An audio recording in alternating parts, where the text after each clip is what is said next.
Say hello to the three new vehicles for the coming Battle Pass season field testing: the Object 248 Experimental Heavy Tank, the BV-155 High Altitude Interceptor, and the Japanese Type T-51A Torpedo Boat.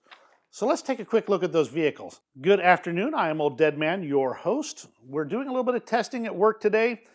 Just finished rewiring cameras and audio gear, so I'm doing some audio checks. Figured I might as well test to make sure the cameras are set properly too.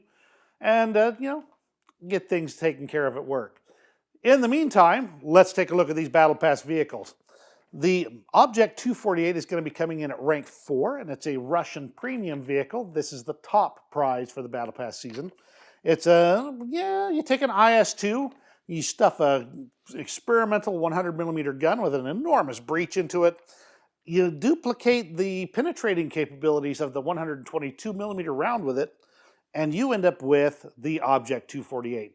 It's got all the upsides and the downsides of the IS-2, but it does have one benefit, and that is a fire rate between 5 and 8 rounds per minute. This variant never saw mass production. It was canceled due to continuing teething problems with the main gun. And, it should be an interesting ad. Next one up is the Blumenvoss BV-155 High Altitude Interceptor. This is going to be a rank 3 German premium, and it's a different bird, that's for sure. It's been optimized for performance above 15,000 meters or 49,000 feet. Up there, it'll do 690 kilometers per hour. But down low, where most of the War Thunder action is, you're going to be more like 420 kilometers per hour. A huge performance loss, and it's got enormous wings. Your turn time is going to suffer. All those things are what happens with this airplane, which means that in a War Thunder sense, with most of the action down low, this is going to be a very niche plane. We'll just put it that way. Very specific circumstances, such as when there's that space climbing B-29 that needs to be taken down. And finally, we have the T-51A, a rank 3 Japanese premium torpedo boat. This is similar to the T-51B in-game with similar performance characteristics, similar speed, slightly faster for the A.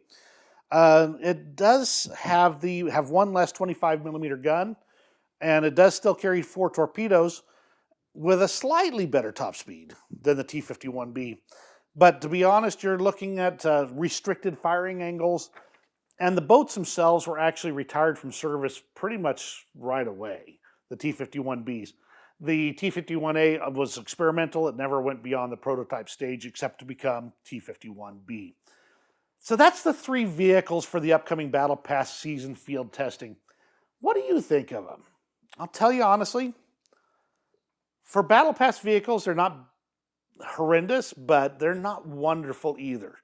Compared to previous Battle Passes, which had some pretty amazing kit, this has ended up being one where if you're not just turned on by one of these, then you might just bypass this season. Unless, of course, you're already going to be playing it anyway. You're carrying it over from the previous season. You can put it into this season instead.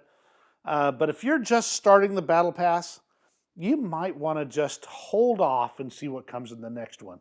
Because this one, pretty lackluster. Plus, it looks like they're going to stick with 3 vehicles. They're still going to have the 10 days of premium, at least from all indications. They've not officially announced that. So keep that in mind. Let me know what you think in the comments below. Give me a thumbs up if you enjoyed this video.